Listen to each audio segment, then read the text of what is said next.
So, good morning. Today we will see the functionalities of server pool and repositories. So, we will see actually the role of the server pool file systems which are necessary to run your clustered server pools to provide high availability. Why we have to use the OCFS2 file system, which is installed by default in cluster server pools. Okay. We will see how you have to prepare your pools, okay, and then the next thing is just how you have to present the storage layout, which is called the repositories, because inside of these repositories you have to store virtual machines, templates, artifacts, so that they will run on the top of your virtualizations. How you have to add this kind of resources into your repositories, and how you have to manage all this stuff by using actually facilities through the Oracle VM virtualization product. Okay, so the first part of this course will treat again the basic notions about functions on the server pools, futures. Okay, then we will see what is the role of the OCFS2 in the cluster repositories. Some situations you might not need a really cluster server pool, so we will see how it is possible to use them. Okay, the creation and the management of these artifacts through the management tool of the OVM manager. Okay, and then accessory policies that you can implement to these constructions. And then at the end we have to see how the whole thing will be managed. Okay, the life cycle of this configuration through the product. So actually, we have already done the first 5 steps, as you can see here. We have discovered the servers, we have created networks, we have discovered the storage either with NFS or, let's say, file system storage or block devices. And now the next thing is we need to create server pools, okay, which is a logical associations of Oracle VS servers that are running the virtualization. And then we have to create repositories that they will hold actually the artifacts of your virtual machines. Okay, then what are the server pools and the repositories? Okay, the next step after you have already configured your storage systems and you have discovered them is to go a little bit further, just to create server pools and repositories. So the server pool, it's, let's say, a logical and physical collection, aggregation of several resources that they will be used to run your virtual machines. Okay, the repository, it's the logical place storage that it will be available through the Oracle, let's say, VM product to a server pool in order to run virtual machines. Okay, and then you can create this kind of repositories according to your setups by just telling that if you need to share repositories among different pools, then you have to create NFS type repositories, as we have seen already. Otherwise, block devices repositories that they will be created, they will be dedicated only to one server pool, and they will not be shared on the same time by several pools. Okay. So, what is a server pool? A server pool is an aggregation of different VM servers, okay? And then once that you put, let's say, servers to a server pool, then these servers, they have to share the same storage and network configuration storage, because they have to see repositories from where they can run virtual machines. And if we have to work with a high availability, then every server has to be able to see the same storage in order to run virtual machines if they have to make failovers or even like migrations between, let's say, physical servers. So server pool, it's an object that it is being seen as a scalable object. So it can be cluster or uncluster. The only difference between a cluster and uncluster server pools is that a cluster server pool can have up to 32 units, uncluster 64. And then there are some differences that we will see a little bit later on the high availability. Once that you have created a server pool, then you can implement to this unit several kind of rules as resource rules, high availability policies like migration, and some other additional policies. Now, whenever you are creating server pools according to your business scenarios, you can choose that these servers, they will be clustered or unclustered, okay? It's your own choice, and for any subsequent requirements, you might have to contact the support or see the consulting of Oracle, which will give you some more information. So the cluster now, that it will be created if it's a cluster pool, okay, then it will use OCFS2 file semantics, okay.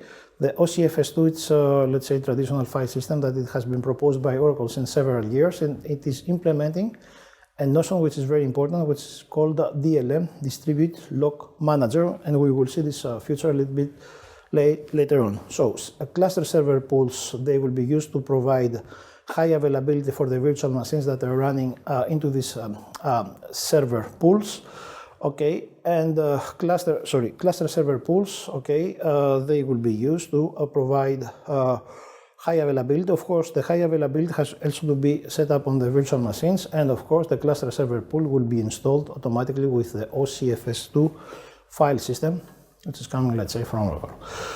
So the OCFS2 file system, it's a cluster high availability file system, okay. You can see this as a normal, let's say, file system, but there are some additional daemons stack, let's say the cluster stack, that it will be installed for you automatically, okay. And then one shared disk, it will be used, okay, pool file system for this cluster. Then every server, it will have a dedicated partition to which it has to write his presence. This is what we are calling disk heartbeat. And on the other, on the same time, if you recall, there is a network heartbeat. It will be used also to keep alive, to send messages to the other servers, just to say that a virtual an OVS server is there and he's alive. Okay, DLM. Okay, it's another feature of this OCFS2 system. So it will be used to lock and release resources that they are used by the servers that they are belonging to this cluster.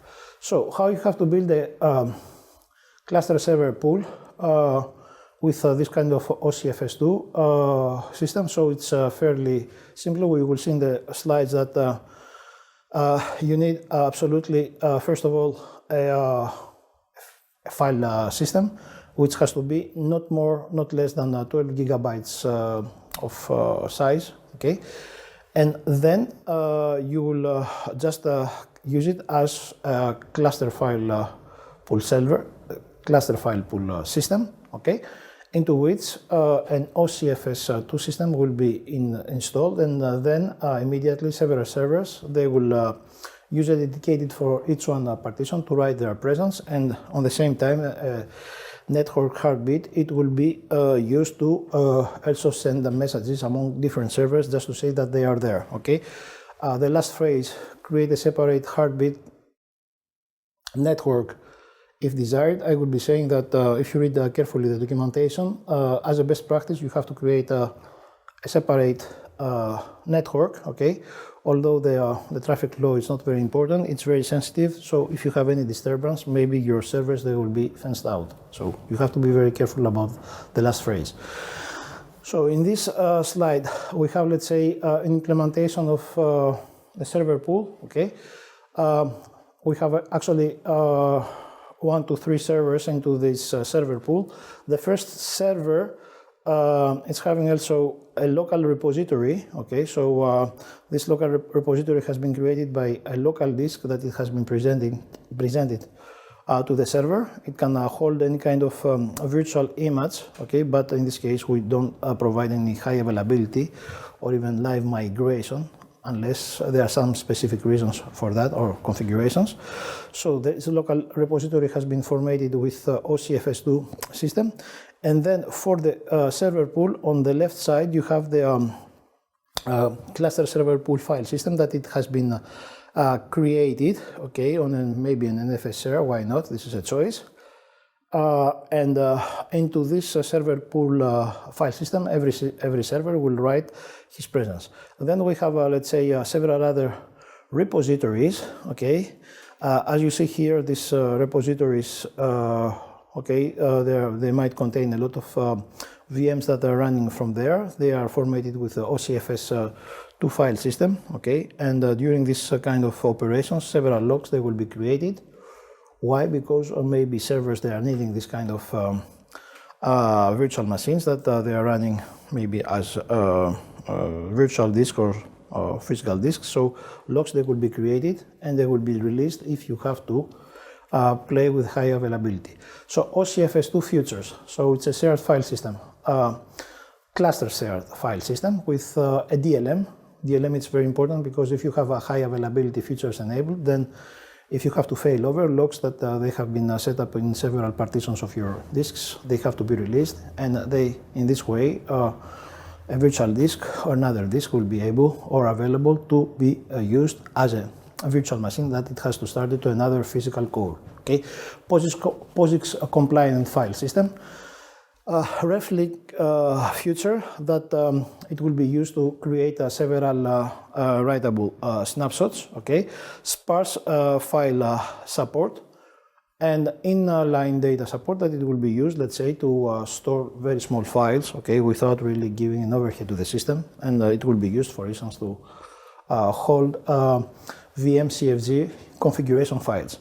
So whenever we are using this OCFS2 cluster file systems, so this is not really something which is particular to the Oracle VM, okay, there are several services that they will start automatically, so you should never try to start them by yourself. You will see that all these services, they will be mounted automatically to every needs obvious server. So we have the O2 CB service, which is used to several cluster operations, OCFS2 service, which is are responsible for any kind of file system operations.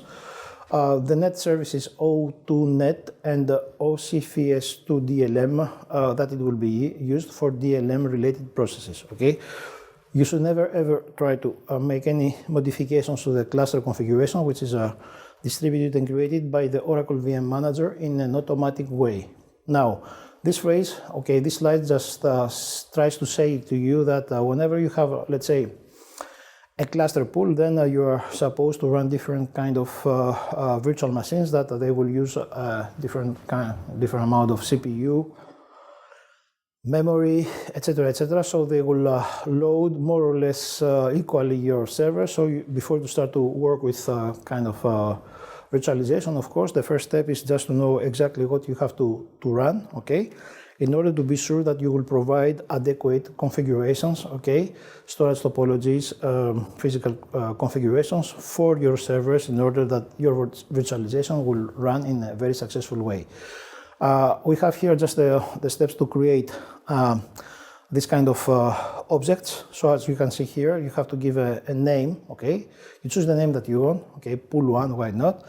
You have to give a virtual IP address for the pool, knowing that this will not be mandatory for the next versions of the server because this has been used so far just to give events from one master server that it will be elected in the pool to the manager, okay? This will be not needed for subsequent versions. Then you have to create console key maps that it will be used by your virtual machines, starting policies, if you have to start the server where your server, I mean the virtual machine will start.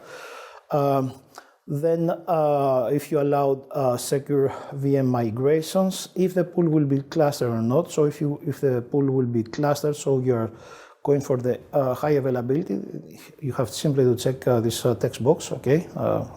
It's text box, I don't know how it's called, but anyway, it's a box, checkbox, and immediately an OCFS2 file system, it will be installed, okay? Then there is a timeout for the cluster, okay? This is the only feature that you can, let's say, tune by yourself. It's the timeout that it will be used for the network heartbeat, I think, okay? And then where you will create your cluster file system that it will be used for this pool in a physical disk, why not, okay, and a simple description that says exactly what this file system is meant to do, okay. Once that you have created the server pool, then the next step is, as you can see here, it's a guided procedure. There's nothing really exciting, okay? You have just to follow this kind of thing. Then in your design, you have decided how many servers there will be part of this pool. You are working in our case, okay, because this product can work also with Solaris hypervisor. You have to choose the hypervisor, which is the Oracle VM X86, and then you just start to add servers.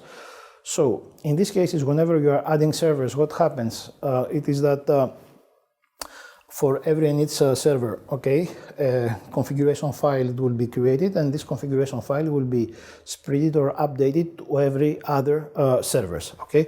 So after this kind of setup, then a cluster will be started, okay, and then one particular file which is called cluster.conf, it will be copied to every init server and will be maintained automatically by the system.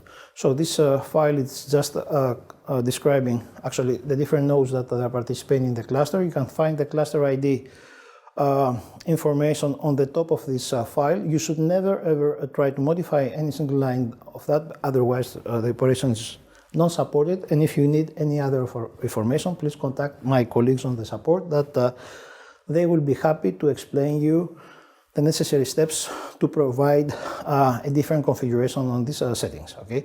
Now, non-cluster server pools, it is a configuration that you might choose if you don't want to provide high availability. So in this case, you will create it, let's say, most of the cases NFS shares, but you can also use the local storage, okay? Now, remember that non-cluster server pools, they don't really need the server pool file system, as we have seen before, okay? And then whenever you have created this kind of pools, the only thing that you have to remember, okay, that only repositories that they will be created on block devices, they will not be supported. Otherwise, the live migration is supported. We will see this feature a little bit later. And high availability for virtual machines, it's not simply supported. Managing server pools. So once that you have created this object, what you can do it, you might want really to rename it, or you can just try to add or remove pools, servers from the pool. So this operation is dynamic, okay? You might try to change the OVM agent password, but this is not for me, it's not a very good, let's say, practice. So if you change the Oracle VM agent password, as our developer says here, then you have to be sure that the manager will be able to see all the backend servers, okay? Okay, so this is not really particular to the Oracle server pool, okay, manager server pool. So, and then of course, if you have created policies, then you can change these policies. You can create it in the affinity groups. We will see that this notion a little bit later.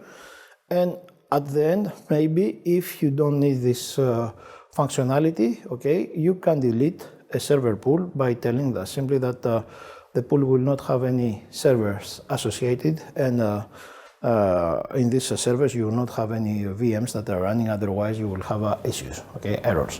So simple steps to change the server pool, okay. You take either the web console or the command line, okay, so you can change the name, description, start policies of the servers. The console came up settings, okay. You can choose to select, to deselect the secure VM migration, okay. Override the global server update group, why not, okay. Change the OVS agent on all over VM servers, etc., etc. So next slide, server pool policies. So by default, we have two kind of policies, the DRS and the DPM, that you can implement, okay? You cannot combine both of them, it's one or another, okay? And this has to be used according to your business scenarios. So DRS scheduling means that from a server which is overloaded, okay, virtual machines, they will be migrated automatically to less loaded OVS servers, compute nodes, okay, in order to have a load balanced, let's say, charges all over of your cluster server pool, okay. During the live migration, there is no loss of service, and the users, they might not even see that the VM has migrated from one compute node to another. DPM policy will be used just to economize electricity, power consumption.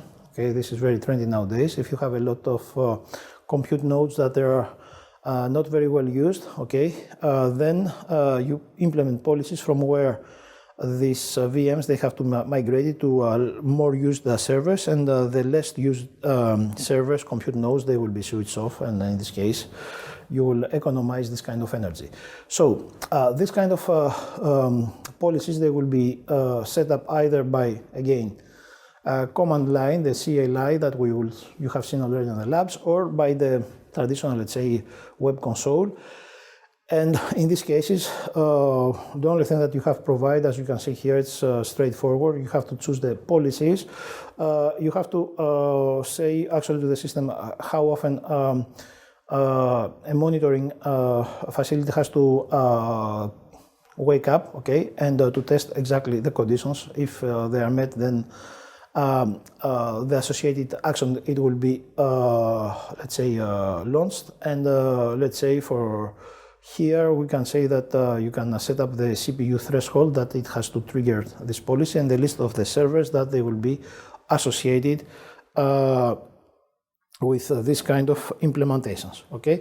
We can set up the DRS configuration even on the network level, okay? So in this case, as you can see here, you have the different networks that you have created already, okay? So the only thing that is really important here is that the network that it will be used in these cases, okay? It will be the VM network that, okay, here it's called the VM_net. It's the network that it will be used to create the traffic of your VM machines. And in both policies, as you can see here, there's a certain way to think or to trigger this policy. So it's a kind of a demo which is has to be waken up according to the time slice that you have given. And in this case, a calculation will be done, okay, from the last point of calculation till the point that this daemon is up and running, okay. And in this case, they will take the average of the utilization, okay. And if the average of utilization is exceeding the threshold of this kind of action, then the action will be executed, okay.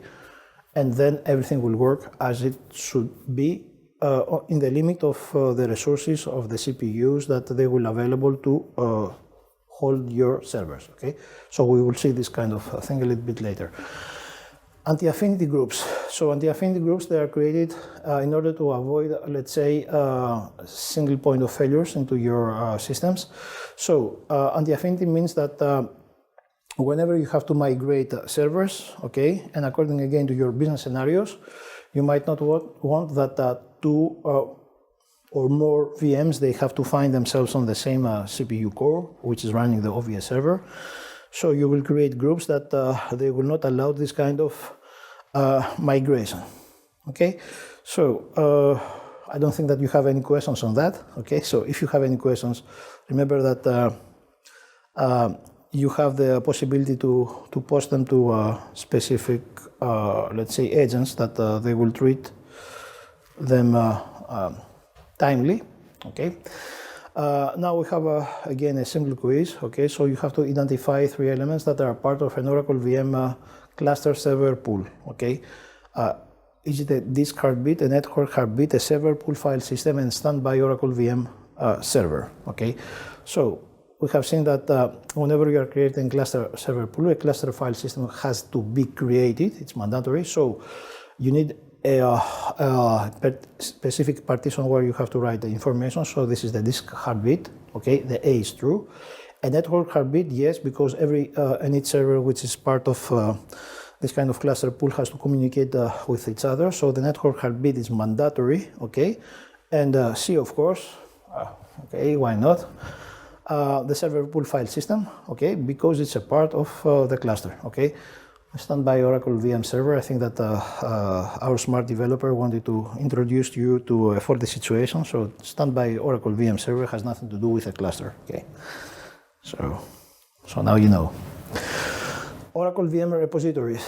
So we have seen actually how you have to create, let's say, a cluster. Okay. So the next thing is that you have to go a little bit further by creating layouts that they will hold any kind of artifacts, okay, like let's say you will put your ISOs, you will put your virtual disks, etc., etc. So you have to know how you have to create this repository. So we will see actually how this repository is materialized, what is the structure that you have, okay, and what kind of resources and you can put, how you can put them, and what kind of management you can run into these repositories.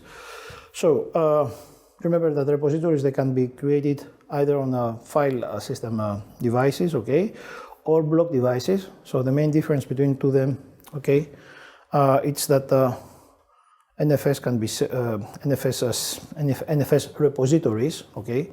I don't like the term NFS shares. NFS repositories can be shared, okay, among different pools, okay.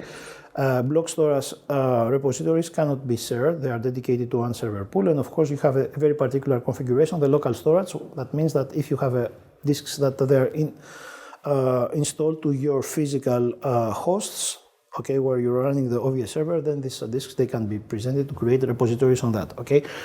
So no matter now the implementation that you choose, NFS, SCSI, fiber channel, or local repository, then you will find this kind of annotation or directory structure /OVS /repositories / a repository ID. So the repository ID, it will be created during the creation phase of this repository by the manager. So it's a random number. .ovs repo, which will hold actually the identity of the manager. So remember that we have been running the manager installation with one additional argument, and in this case we will be able to retrieve a repository that it has been created by our friend, our developer, okay. Thanks to him, so we have something to run for the labs.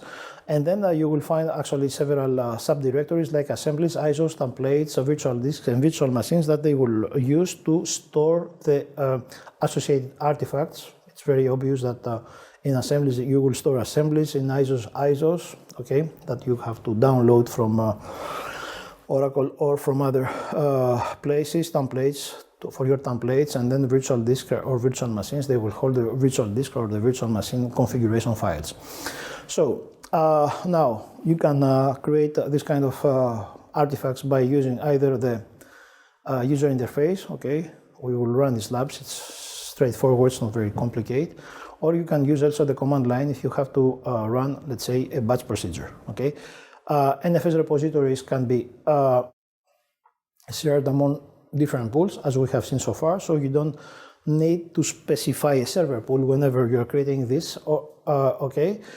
And then if you are using a physical disk, okay, for your repository, you must also associate this with a cluster pool, okay, okay, for pools, okay, and for a non-cluster pool, okay, you have to have only one physical disk in a local storage, okay. In any case, for repositories on physical disks, okay, remember that OCFS2 file system will be installed automatically. And then once that you have created the repositories, you have to present them to the VM servers, okay? Why you have to present them to the VM servers? Because the repositories, they will hold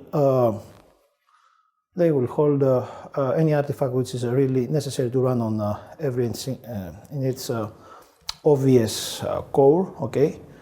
So in this case, we are sure that they will have access to the same resources if you have to trigger a live migration or, let's say, implement the high availability. So the repositories that are built on a physical disk, we have to present them to all Oracle VM servers in a server pool, okay? For repositories that they are built on the NFS share, we have just to present it to any Oracle VM server which is having access to this NFS share, okay? Whenever you are presenting the repository, so mount operations, they will be triggered automatically, okay? And once that the repository is mounted, then we will see that file systems or shares or whatever directory structures, they will be created in every OVS server, so you will be able to access the contents for every physical core which is running the virtualization. Okay, repository exports now, it's a kind of configuration that you have to set up in case that you need to backup with external procedures the contents of your repositories, of OCFS2 repositories. So in this case, the only thing that you have to do it is that you have to create a repository export maybe to one or several Oracle servers that they are part of a pool, and they are accessing to this the contents of this repository. And once that you have created this NFS there, then the contents, they will be exposed to NFS systems, semantics, and then you can perform backup operations on the contents of these systems. So now, once that you have created this kind of NFS export, okay, simply on the remote host which is using NFS, okay, it's a very stupid operation, I would be saying, okay. You will have access to the contents that are into the OCFS2, and from there on, you have to launch backup operations, okay. Now, what is missing from this slide is that you can backup, let's say, whatever you want into from the OCFS2 repositories, okay, but you have to be very careful about the content that you are backupping, okay. So if you are backupping templates, assemblies, static, let's say, artifacts that they are not used actually by any virtual machine, then it's okay. If you try to backup any other artifact that it might be used on the same time by a virtual machine, same time, okay, then you are performing what we are calling an inconsistent backup. So you have to be very careful about that, because in this case you have to test these artifacts on another place just to be sure that the file systems that you are copying, they are not inconsistent, okay. Adding resources to repositories. Once that you have the repository, so the next thing is to provision it, okay, with following a certain way to provision it, okay, because in the beginning repositories, they might be empty cells unless if you're retrieving repositories that they have been created by other previous installations, okay. So you will see this kind of configuration on the second course, which is called implementing Oracle VM Server. Okay. So once that you have repositories, then you can, let's say, import. Okay, ISO files. You can import disks, virtual machines. You can import virtual machines, templates, appliances, etc., etc. So into a repository. Okay.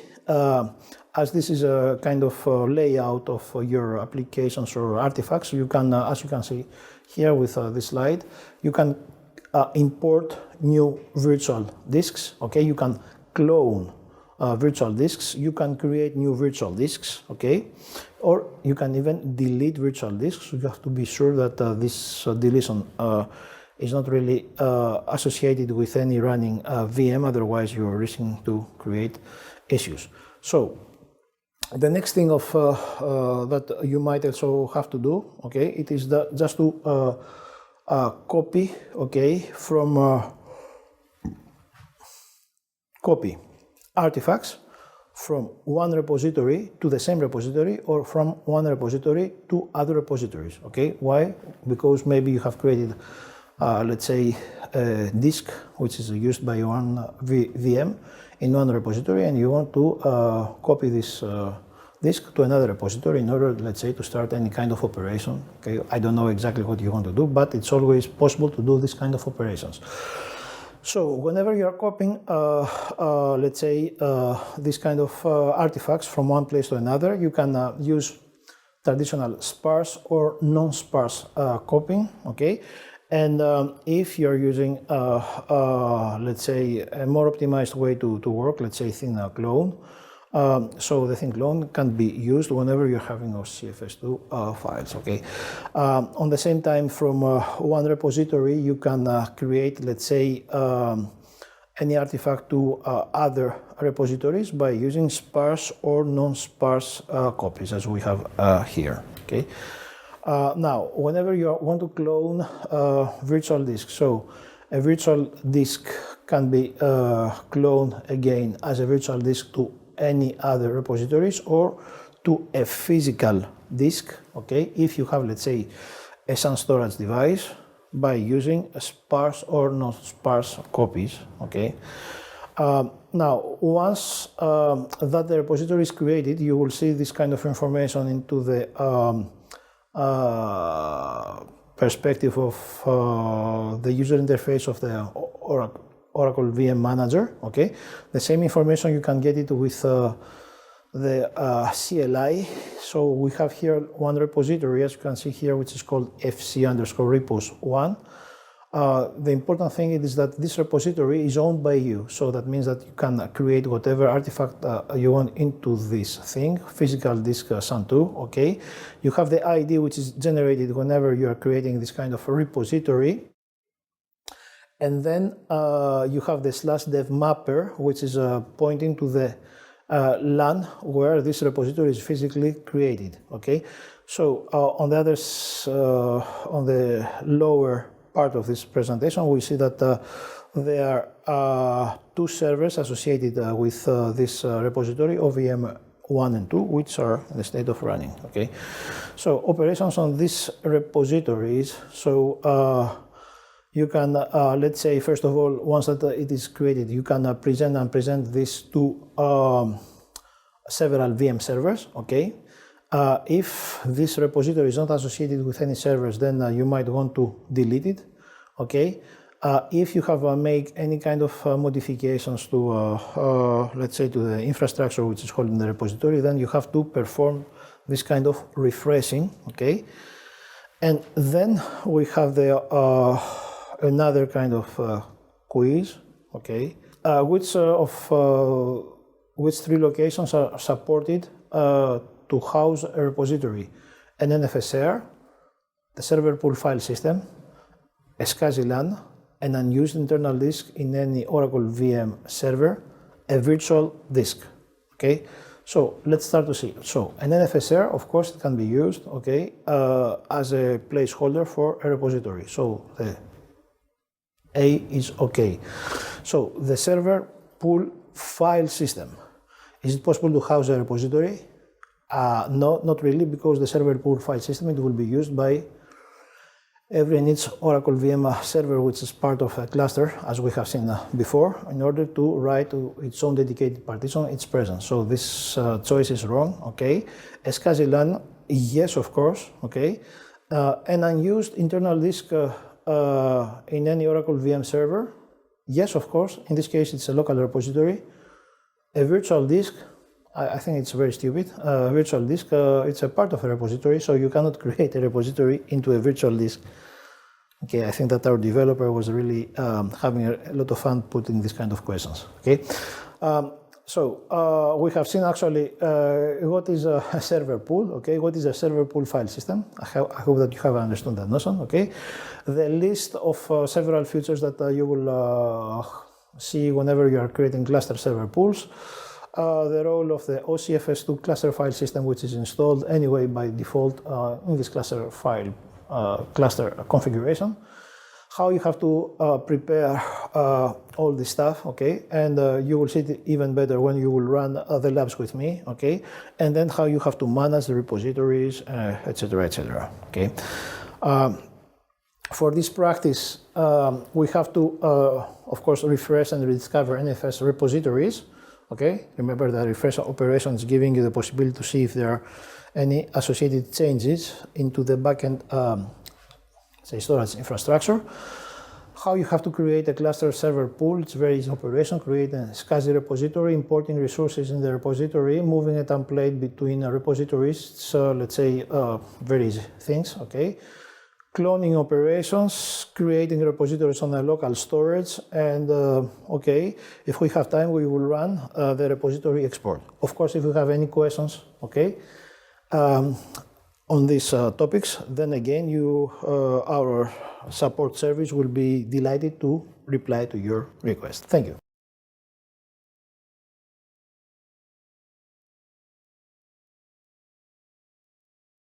practice 5-1, refresh the rediscovered NFS repository. So in this practice, we have to refresh the NFS repository that we have already discovered. Okay, how you have to do it here? Let's start from the storage.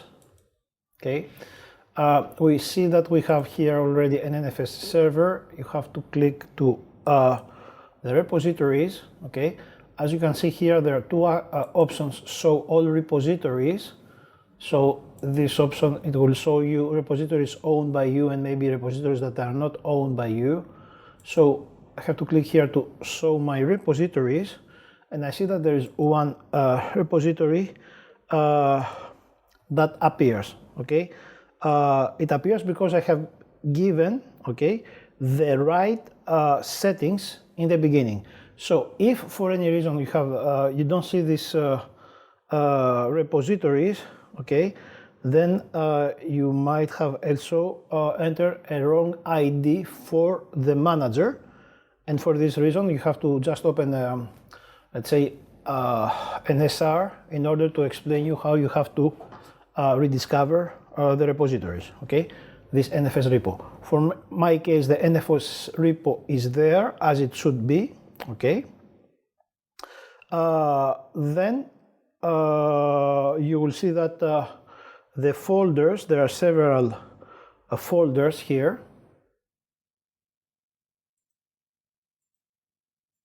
that they appear as empty, although we have seen actually that the repository okay, is already used somehow by something, okay. So in this case, in order to find exactly what the repository contains, okay, we have to present the repository to an Oracle VM server, either by using the VM Manager UI, either let's say by using the command line. So we have to present the repository to a server. So the action is very easy, okay. So we switch back to the repositories view here, okay, present and present, okay, present these two servers. Let's find the server. So let's take just one server. It's an NFS repository, that's all, okay. So we are just clicking on these servers, okay, and then you click on the OK button, okay. So we see here actually that there is one action which is running, okay. Present to servers to the ovsvr01 example.com, okay. So present repository to server with success, okay. So the action has been accomplished without any warnings or issues, okay. So in this case, we can use the command line, okay, to present the repository to the second Oracle VM server. So again, I will use my PuTTY, okay, so we have both screens here, okay. So I have to get logged to the system, okay, copy, paste, SSH with the user admin to the OVM MGR 01, yes, to the manager, to the port 10,000.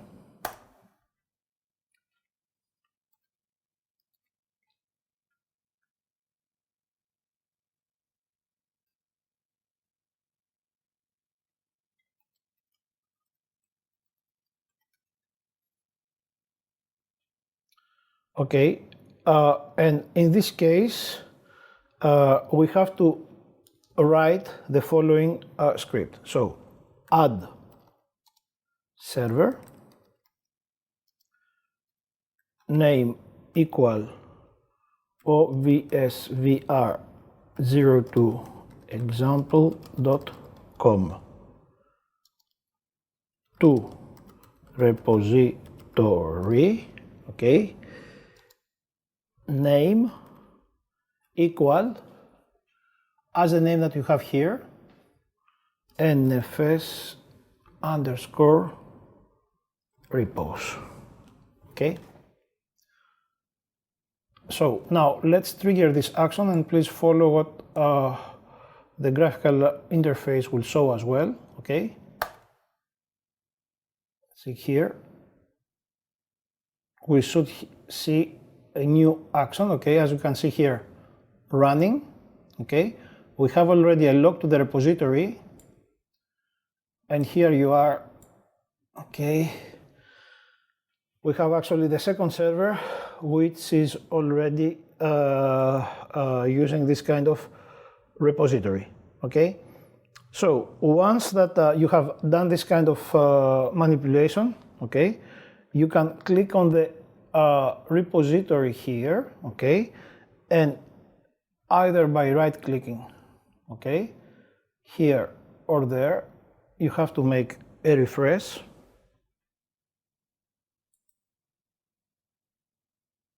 Okay, so another job is running, okay, here.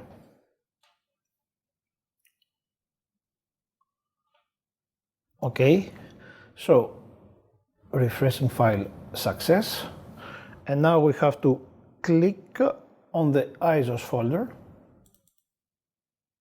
and here you are. The magic has worked, and you can see that there is an image file, okay, an ISO file, which was already included to this repository, and it appears because we have presented the repository to our servers. So what you have to recall here is our friend developer has already created this repository from a previous installation, okay, and in this case, we by just importing this repository through this NFS file server to our system, we have exactly, we got the artifacts that they have been creating inside, okay. Now you can see that this name that we have so far for this file here, maybe it's not really very user friendly, okay, and we have to change the name, okay, with a better description. So this will be called Oracle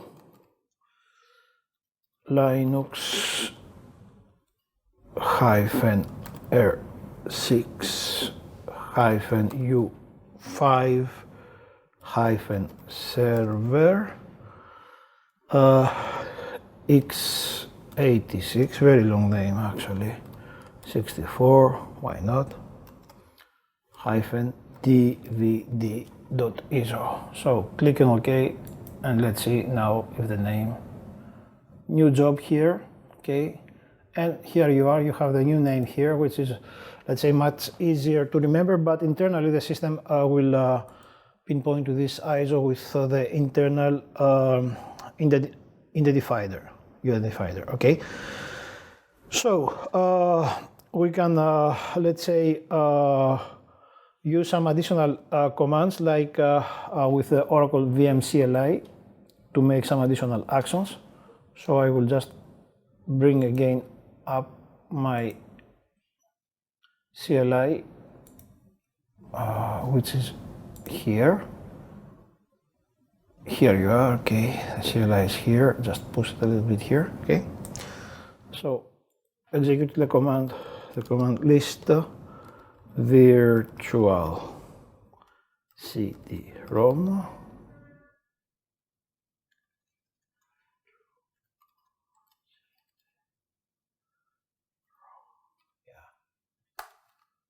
okay, empty cd-rom, okay, and we see actually that we have here our ISO from the repository, okay. So please recall that although we have given a friendly name, okay, Oracle Linux 6, we have already the internal ID which is used by the system, okay. List physical disks,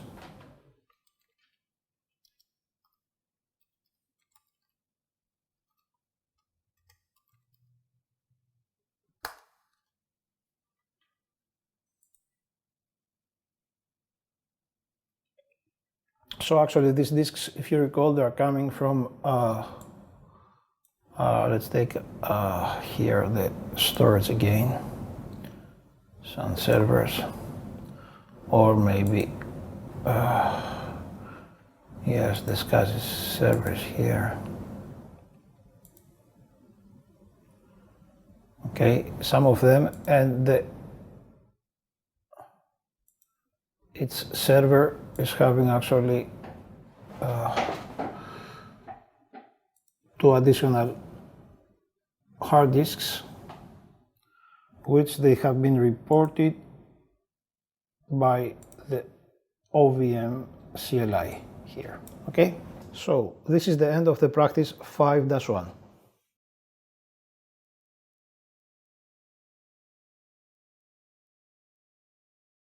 Practice 5-2, create a clustered server pool. So in this practice, we have to create a cluster server pool, and we have to add our 2 Oracle VM servers to this server pool. Okay, so we will see actually the steps. Okay, in order to run now this kind of configuration, we have to have at least a physical disk space of 12 gigabyte free, okay, to which we have to create the server pool file system.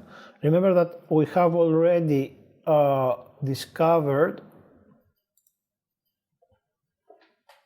where it is here, this one, this kind of space from,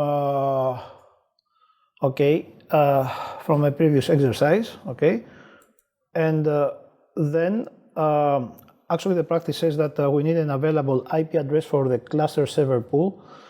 This IP address must be on the management network, so please follow the documentations according to your versions. This information might not be useful for the next releases of the server. Okay, in case that you have any doubts, please contact our friends from the support, that they will be delighted to help you in any case. Okay, so now let's start our tasks. Okay, then we have to go to this servers and VMs, let's say pane. Okay, and then from here you have to go to click here to this element, or maybe to this element, right click to create a server pool. Okay, both clicks are working. Okay, and then you have a guided a wizard which is guiding you to create this kind of configurations. So for our case, we need to name the pool. Okay, pool 1, you just give the name that you want. Here they're just asking us to give this name, so it will be clustered server pool, of course, because we have to offer high availability to our systems. Physical disk, okay, here you are, select the location, okay,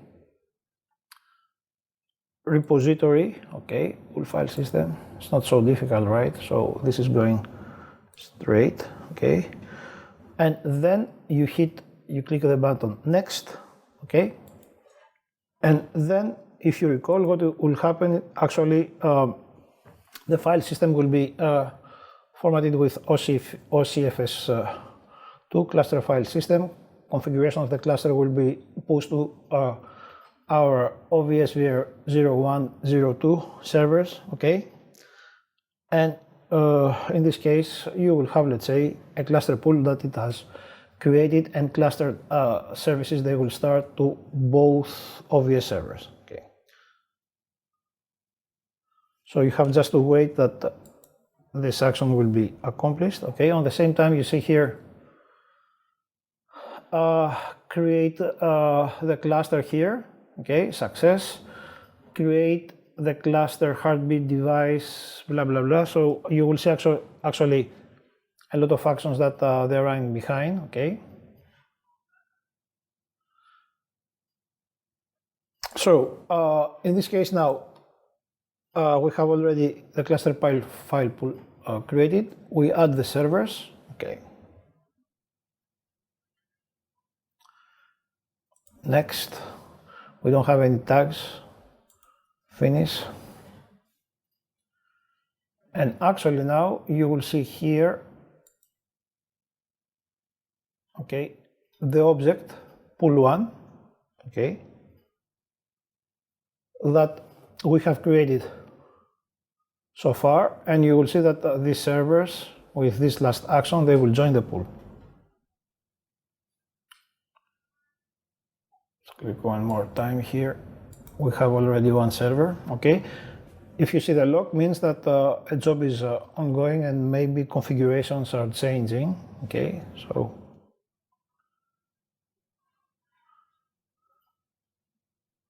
we cross our fingers, they cool, and we hope that the operation will be successful.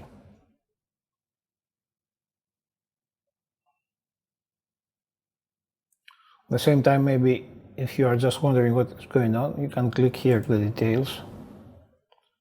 Okay, and you can see actually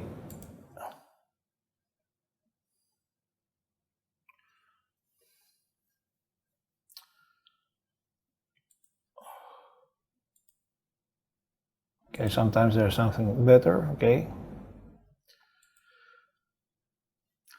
So as you can see here, the first server has been added. The second server will be added right now, and there is an upgrade to the cluster configuration. Okay. Let's click here. Info. So we have two servers so far. Number of server count is equal to, okay. The operation hasn't finished yet, but anyway, we are getting the first informations. It is a clustered server. VM console came up English, US, best server. We have actually the ID of the cluster, okay. And the place where actually the file system for these servers, for this cluster has been created, okay. So remember that in this cluster file system, every server has its own partition and it's writing this presence. And at the same time, we have activated, okay, the cluster heartbeat network. Please remember that this is really important. Both things, servers are writing to the pool and they are just exchanging heartbeat announcements, okay, in order to say to each other that they are there. Otherwise, they have to be fenced. Okay, so after finishing this last phrase, we have accomplished the 5-2. So this is the end of the 5-2 practice.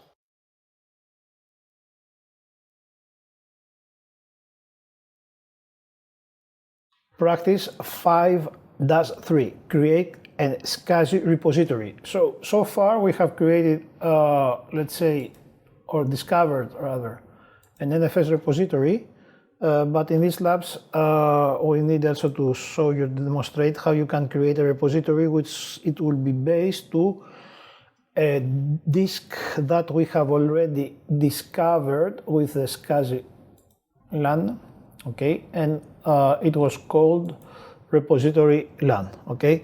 So we will use actually again, let's say, the guided procedure from the graphical user interface, okay.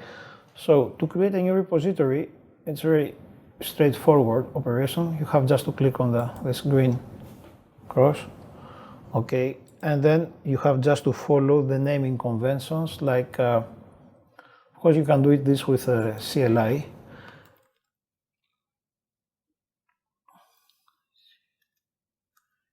Okay, ECS CI underscore repos. This is just the name, okay. We have to use a physical disk as we have created, okay, and then the physical disk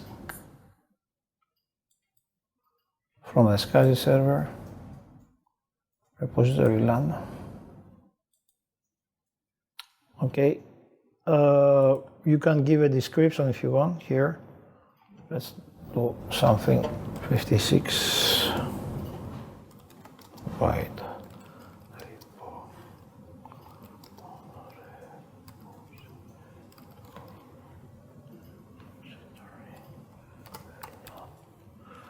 Okay, here you are. Okay. So remember that this repository, because it's based on block devices, it is dedicated only to the pool one. It cannot be shared by other, let's say, pools. Okay. So at this phase, everything is nearly done. We have just to click the next button. So as we are saying this nodes, this action might take 10, 11, 15 minutes, so the time that it takes. Okay, so we have just already created these file systems, and now we have to associate this repository to our servers. Okay, so this is the last action that we have to do, and you click here finish. So we have our pool one which is appearing here. Okay, and in this at the same time, actually we are presenting the servers, okay, to this repository. So let's make a refreshment of the pool.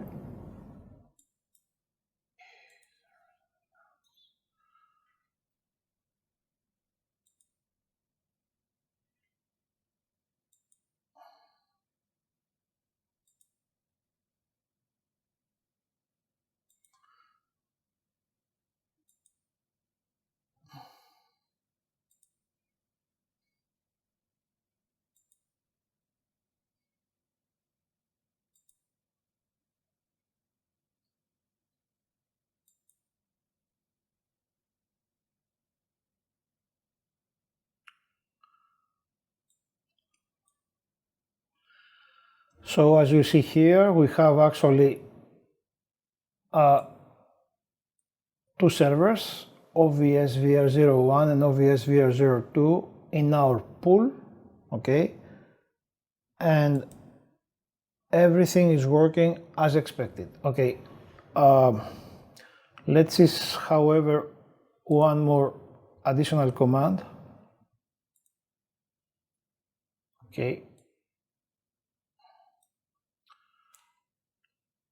list repository, okay, from the OVM CLI. Okay, so as you see here, the pool one repository, it's a brand new repository that it has been created, okay, after the NFS repository. Okay, it is having this kind of ID, okay, associated with these servers. Okay, so this new repository, it is ready to get used, okay, to be used. End of the practice 5.3.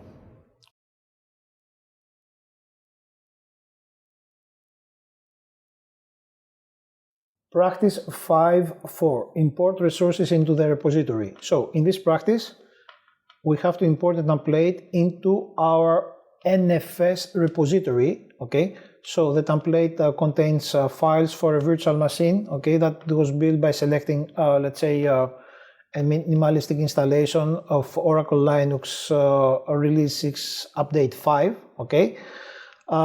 So the template also contains the Oracle VM guest addition packages that during the first boot they need an interview phase, so you have to provide some additional, let's say, elements, okay, in order to create a finalized virtual machines, okay. Now, in order to perform this lab, we have to do several tasks, probably outside of the servers, in order to prepare, let's say, an additional infrastructure to be able to import the templates to maybe an HTTP server. Okay, so let's go to our PuTTY.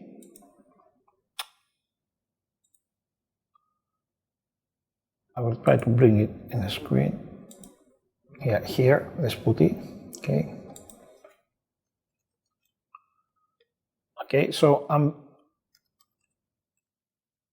logged in my base station. we need an HTTP service to import these templates, okay?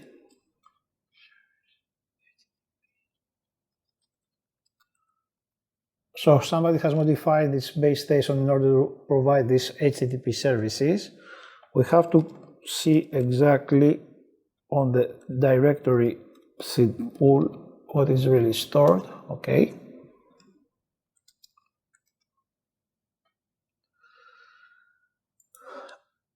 And you will find actually something which is called PVM template, this one here,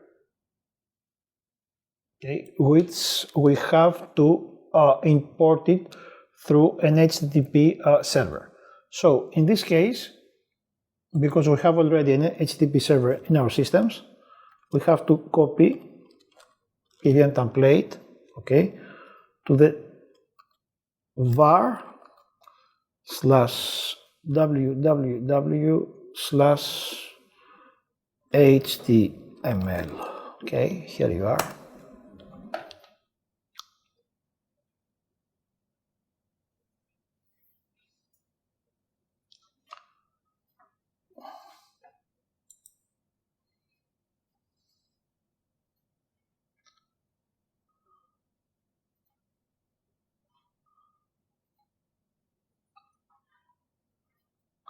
Okay, and now once that this operation is done, we will go back to our familiar, let's say, manager.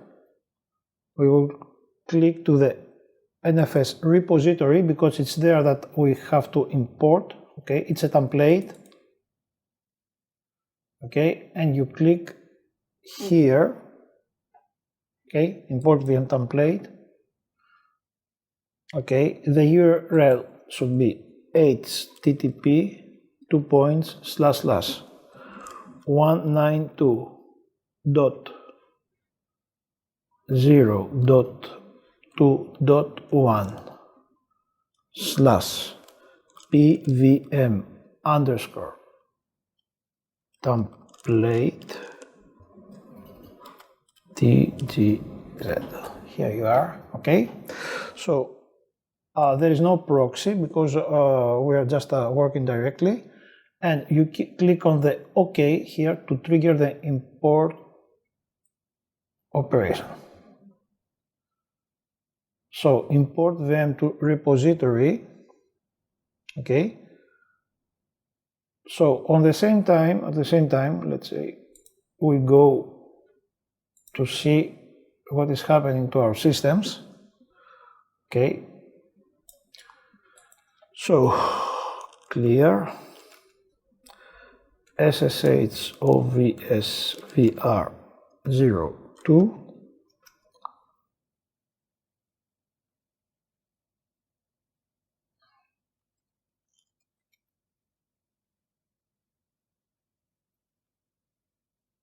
So this takes time because we have several operations that are happening, okay? PS-ERF grip guitar.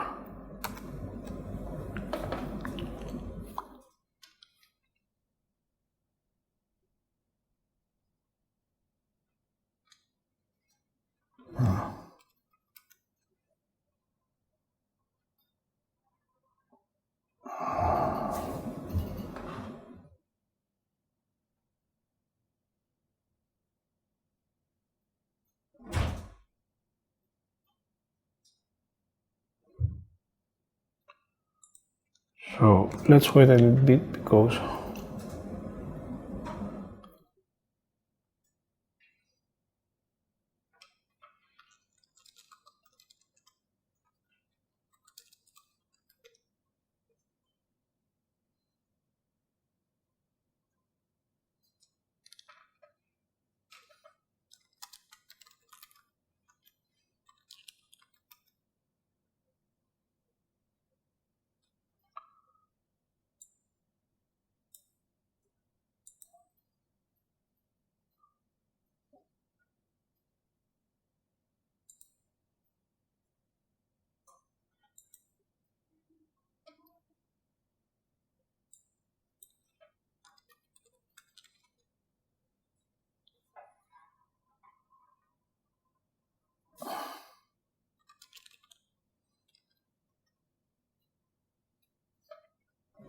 So we are logged now to still to the OVS VR2, okay?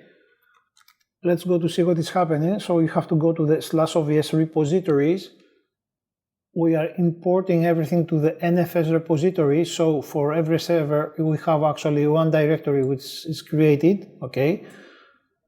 And which is finishing in our case in 141. So if we take from the SSH here, this repository, so we have to go to the CD 004FB300. Okay, I will copy and paste this, otherwise it's much more difficult to navigate. Okay, here you are, okay.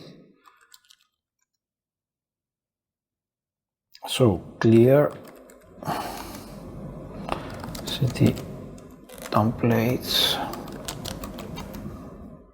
Okay, there is one entry which is created already. Okay, sorry.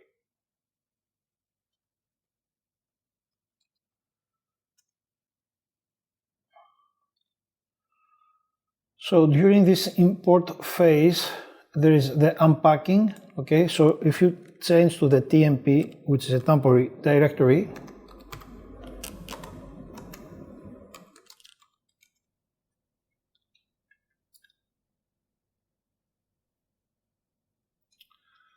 so you will see that we have already the template uploaded, okay?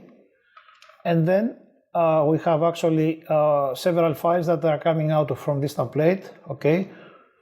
And then when the operation will finish, we will have these files into a normal state, okay?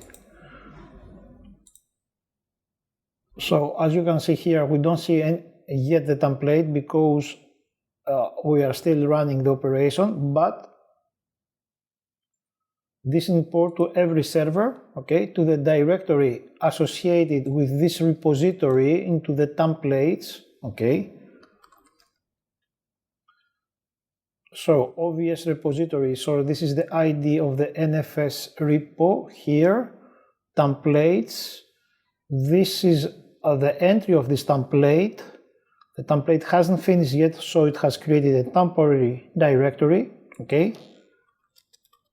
Compare the sizes. Now we will see that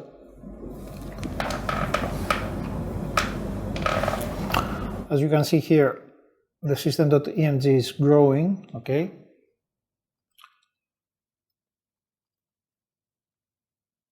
Okay, so this template is having already a VMCFG.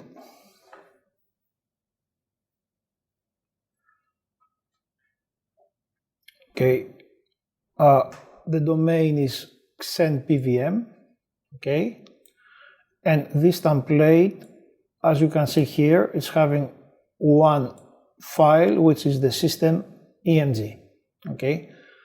Somebody has written here guest additions is installed, okay.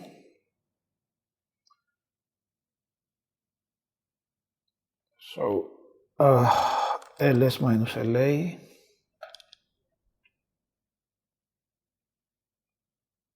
Okay, so if you compare the size of the system EMG, you can see that the image is still growing, okay, because we are still unpacking the template.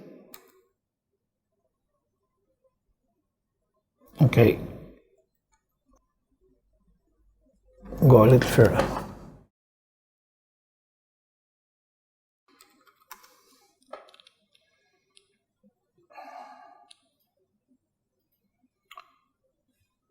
So you see that the processes that are taking the most of the time, it is gzip and gtar, okay.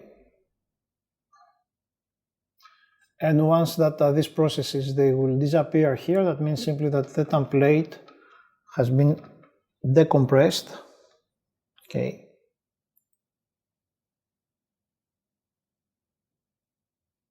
So the operation is still active.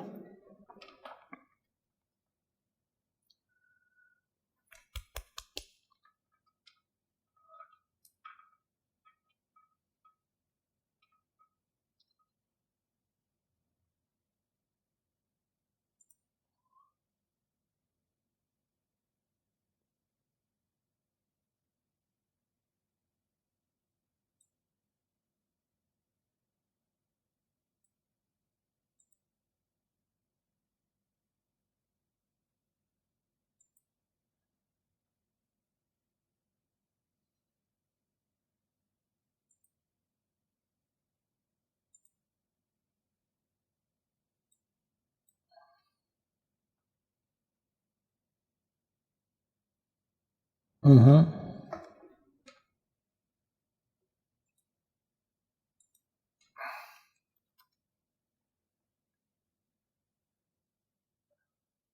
of course, in a real system, this operation is very fast, but in our case, we are working with several levels of virtualization. So let's see here. I don't have any more of these processes. Okay. Okay, and then packing the template, pen template.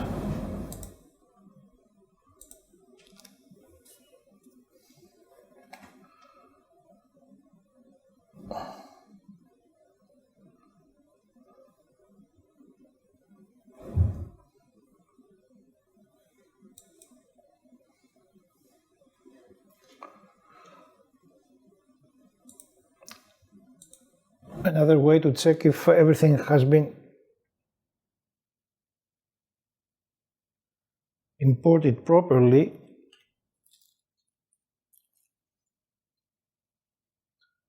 it is to get logged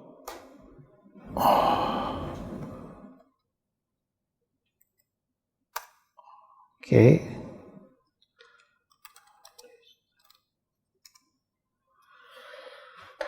So we can see actually that there is one template, okay, that it has been imported.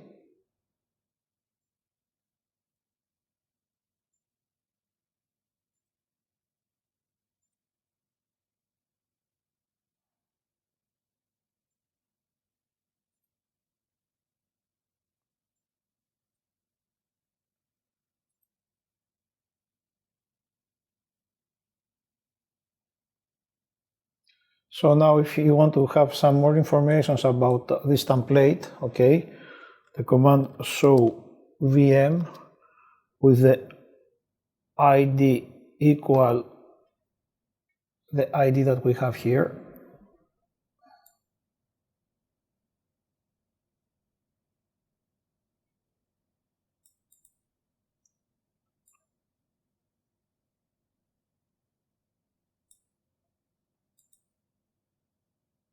Try to copy paste these things.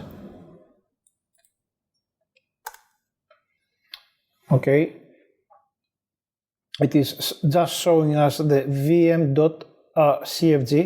okay, the memory, the processors, the priority cap, okay, from where you have uploaded this template, okay, and then we see exactly where now the files of this template they have been let's say created.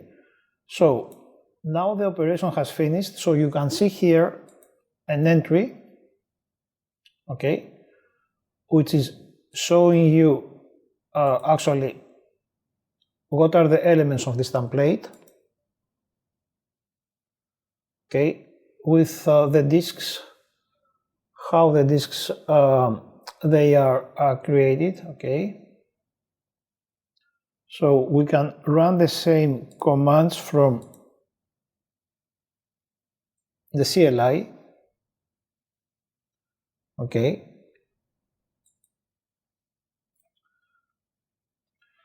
So now we will run some additional commands, okay, like to find the disk mappings.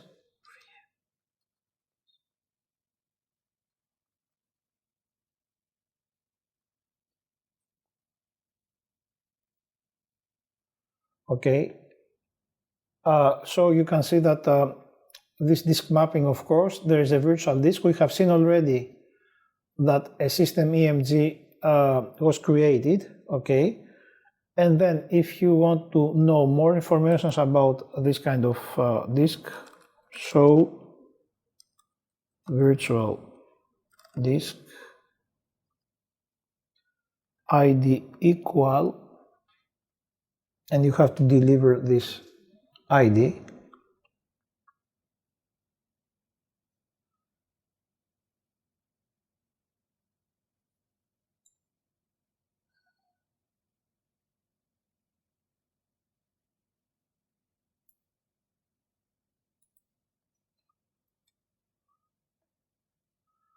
Okay, so what you are getting from this information, it is just saying to you that there is one disk that it is mounted to these paths. Okay, so let's copy this path like that. Okay, copy. Let's quit the OVS. Let's go to the CLI. Let's go to the OVS server.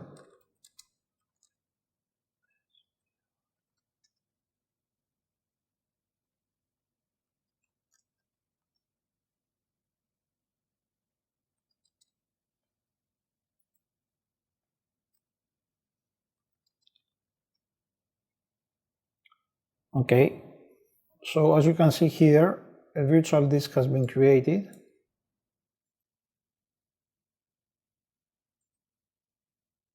Okay, used by the PVM template. So actually you have the template here, the description of the template, okay, the configuration, okay, the disk which is used by the template, and this disk has been going as a real artifact, okay, into this place of our repository. This is the end of the practice 5.5, 5.4.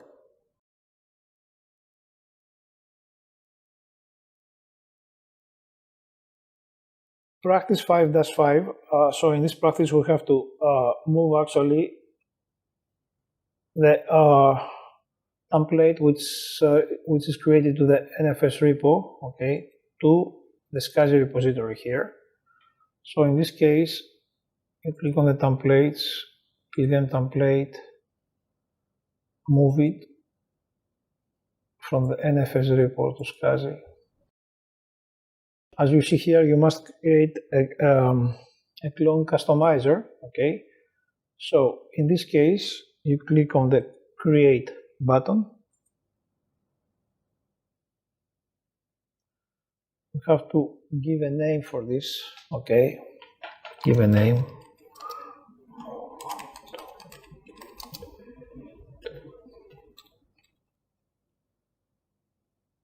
Clone.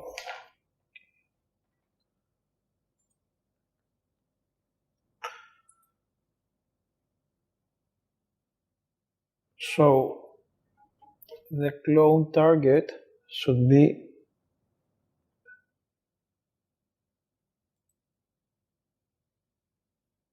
the SCSI.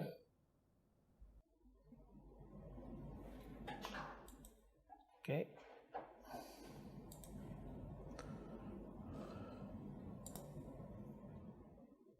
Okay.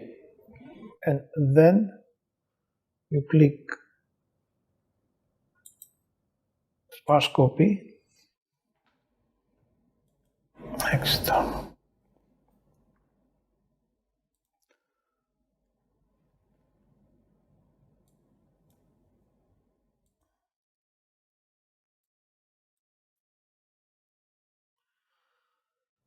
So we have created a clone customizer which is called move template clone, okay, and then you click on the finish.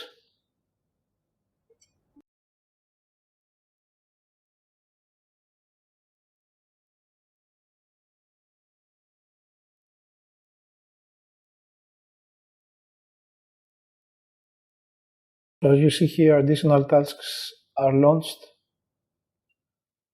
Have the little lock on the repositories, okay.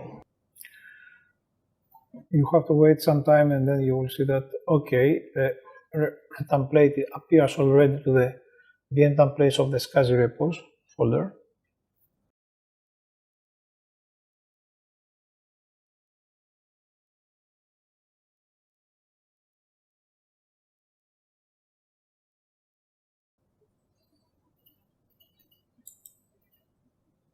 The disk has not been created yet.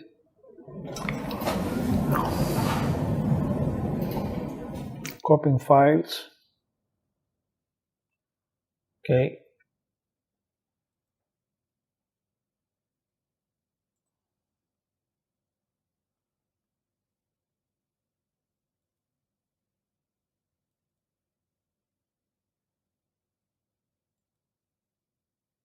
So if we take now the SCSI repository and we click on the templates, we see now that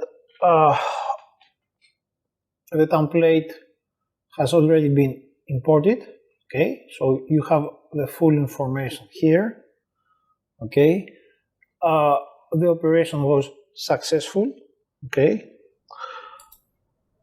and then you can consider that with this kind of manipulation, you have moved the template from one repository to another.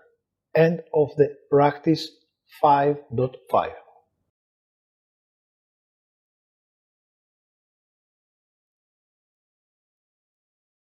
Practice 5-6, perform disk and cloning operations for resources in the repositories. So in this practice, we have to create two virtual disks in our SCSI repository. These two virtual disks are needed for the future PVM virtual machine that we will create in the practices that it's concerning the management of virtual machines. So the first task is to create two virtual disks in the SCSI repository, okay, which is here. So then the thing is that you go to the virtual disk here. Okay, so you will see that there is one disk that it has been imported.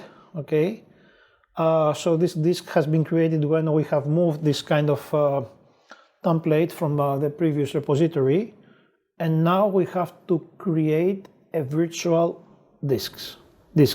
So click here. Okay, the name of the disk could be pvm1 underscore disk 1. Okay, the size should be 10 gigabytes.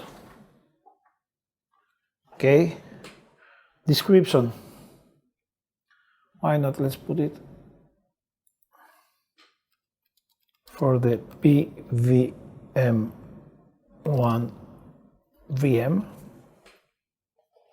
So we don't need this as a shareable disk, and select the non-sparse allocation.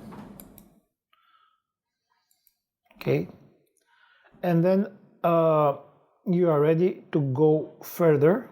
Okay, by just clicking the OK button. So let's click the OK button. I think that I have pushed it. Let's click twice, and here you are. A new job is there for us, which is creating the virtual disk. Okay, so you will see that normally, click here. Okay, the disk is there. This is the disk that we created in the previous step. Okay, PVM disk 1. So we are just asking you to create a second disk. Okay, so again, pvm1 underscore disk 2. This time the disk has to be created with 8 gigabytes. Okay, non-sparse allocation. Click OK. We trigger the operation. Another job is there for us. Okay, and the disk is there.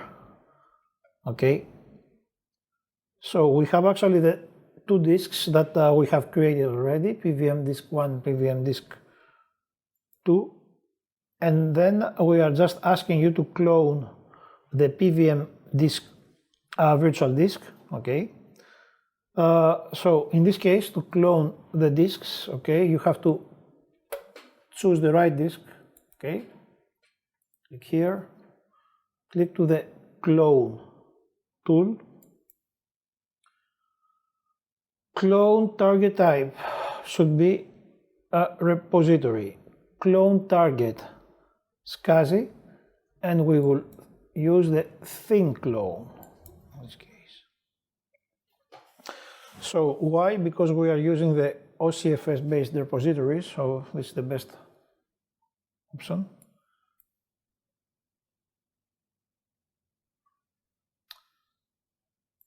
Okay, and then we have actually the clone, okay, who has been created from this operation. So what we need here is just to rename the clone. Okay, and this clone has to remain renamed as, see here, disk1 underscore clone 1. Okay, so you hit again the OK button.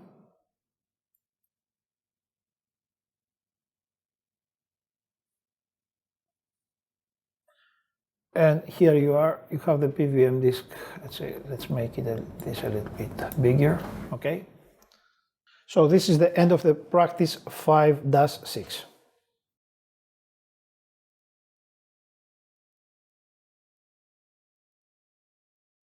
Practice 5-7, create a repository on a local storage. So we have seen that actually our servers, obvious servers that we have here, they have additional, let's say, physical disks attached, each of them, okay, with one disk, okay. So in these practices, we are just demonstrating the utilization or how you can use this kind of disks as additional repositories, okay. So in order to run this kind of configurations, okay, you have to be sure that your disks from the beginning, they are attached physically, okay, to your obvious servers, okay, so you can take the perspective of physical disks, okay. So of course you will see disks that they are attached by other means, okay, that as you can see here we have discovered them from the SCSI, but we have this local disk, okay, on both servers, okay, and we will use these disks, okay, to create local repositories, okay. So in our test or in our environment, okay, we want to create a repository, okay. So on the OVS VR01, click the green cross, okay. So we will call this repository local repos OVS VR01, okay. So then you have to select the physical disk. Then we have to select the real physical disk. Okay.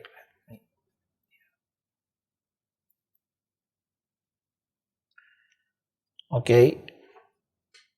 Generic storage. So we have this selection here already. Okay.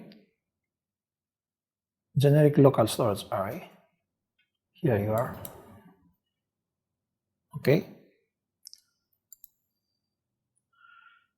And then maybe a little description, okay, just to remind you what is this construction.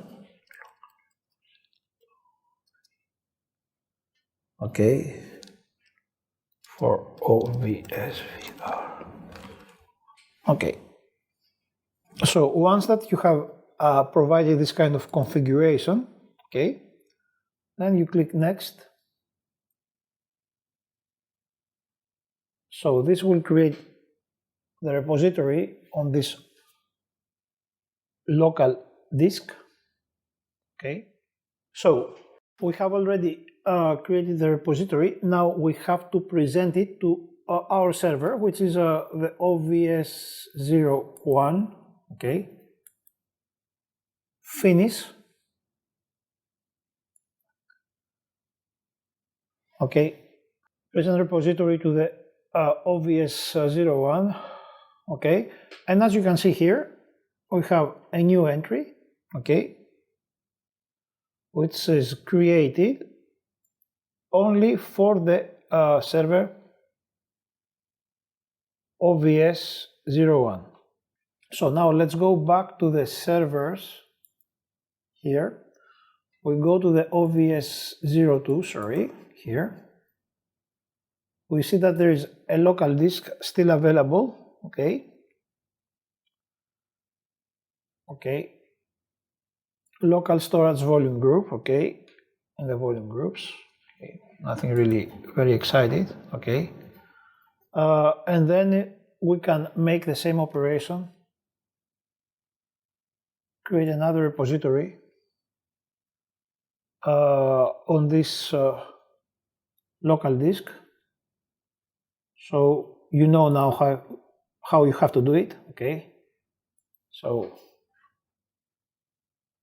local repos OVSVR02, okay? So will be a physical disk.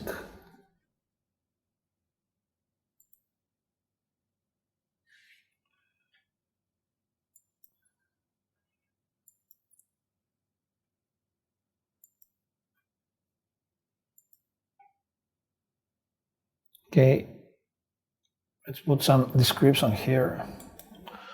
Say local repository for OVSVR02. Here you are. Okay. I'm a little bit dyslexic, so sometimes I'm not writing everything all right. Right. Here you are. Next. Does this take a while? Yeah. You can, well, 10 minutes maybe. Let's see. Oh, really? So I don't know where we are, 562. So I think that this is the last part. No, we still have.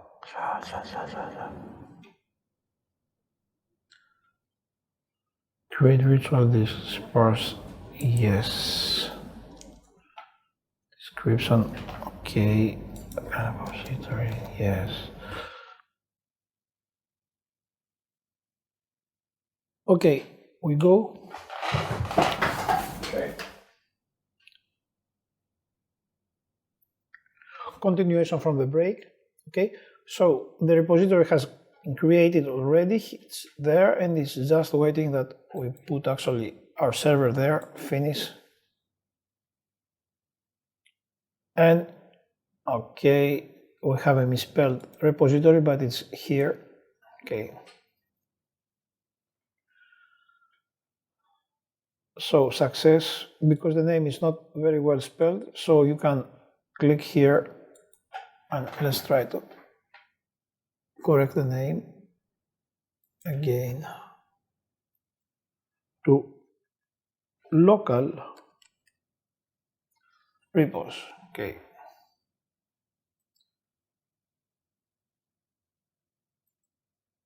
Everything's okay, and we click OK, and the repository will be renamed to local repos OVSVR02. Okay.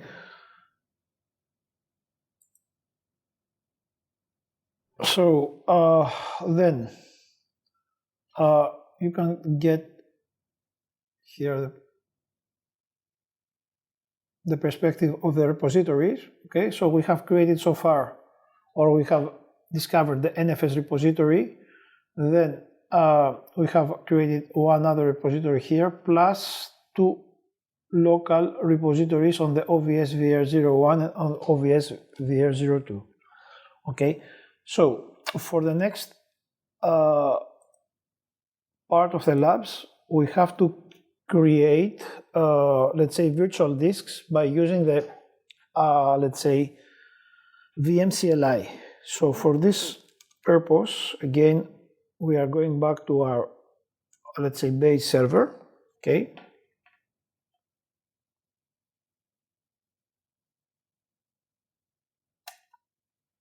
get logged as an admin, okay, list repository.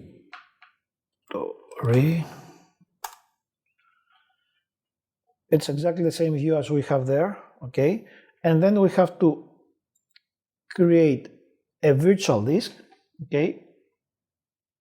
So I will just put the whole command here. Create virtual disk. So the name of the disk will be VDI_OVS-VR01, size 6 gigabytes per yes, description. First virtual disk for OVS-VR01, local repository, server no, on repository. The name should be local repos OVS VR01.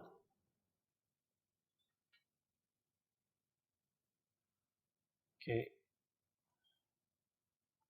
You see here that there is a job which is running, okay. And we have, let's say, a successful creation, okay. List virtual disk.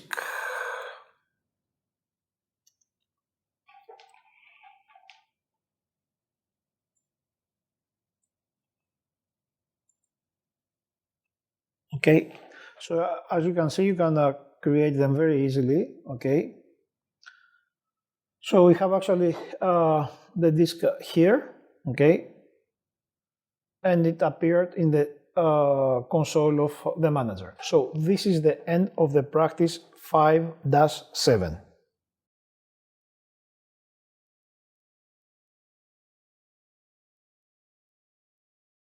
The practice 5-8 is optional, but it will show you how you can configure a repository export to allow backup of the contents of your repositories, okay? Now you have to be very careful whenever you want to launch backups. If you recall, we can have cold and hot backups, okay? Cold backups, they have to be performed in artifacts that are not used by other, let's say, resources virtual machines, okay? So they are consistent. And hot backups, you might get an inconsistent file system, so you have to test it before to run it as a virtual machine, okay?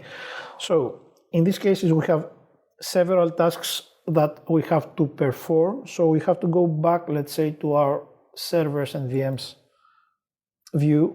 We take the first server here, okay? We click here to the view repository exports, okay. There is nothing yet so far created, okay. So we have to create here a repository export, okay, by giving an address from where we can access actually this content, okay. The options, sync no underscore root.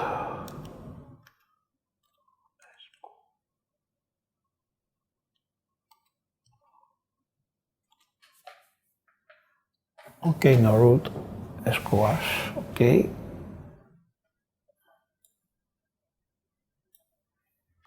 So we have to wait until this information will appear, okay, and we have this kind of information here, okay. So then again, we have to take our SSH,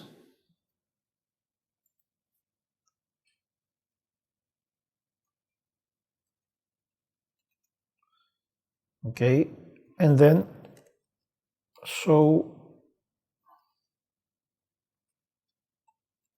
mount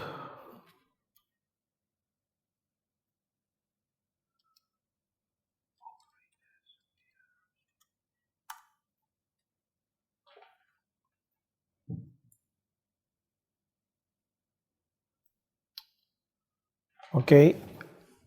So now let's make a hack here. Let's make a local repository on this station, okay.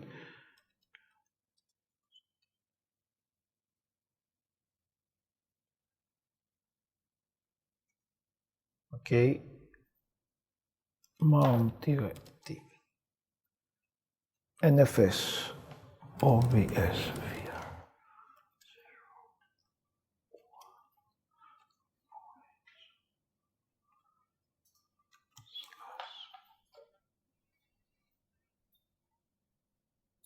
OVS repositories.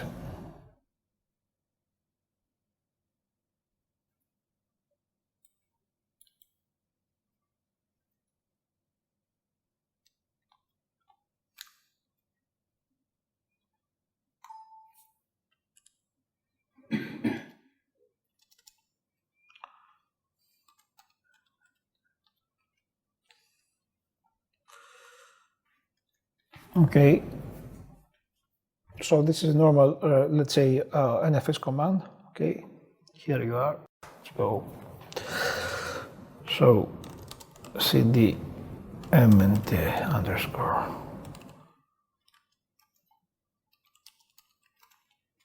Okay.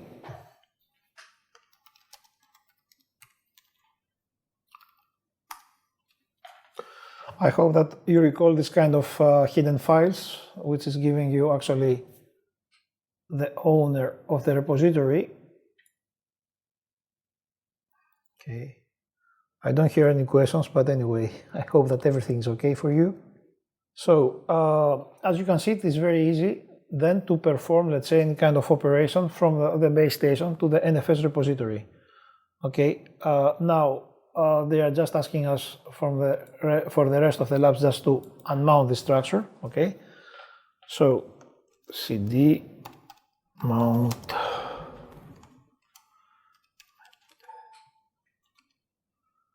repos, here you are, and then go here and remove this.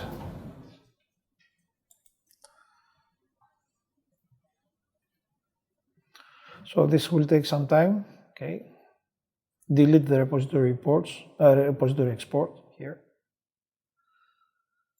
and let's click back to our.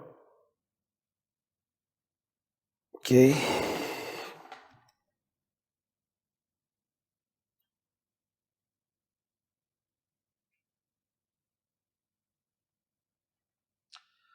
So as you can see here, the share that we have created from the OVS VR server is not accessible anymore.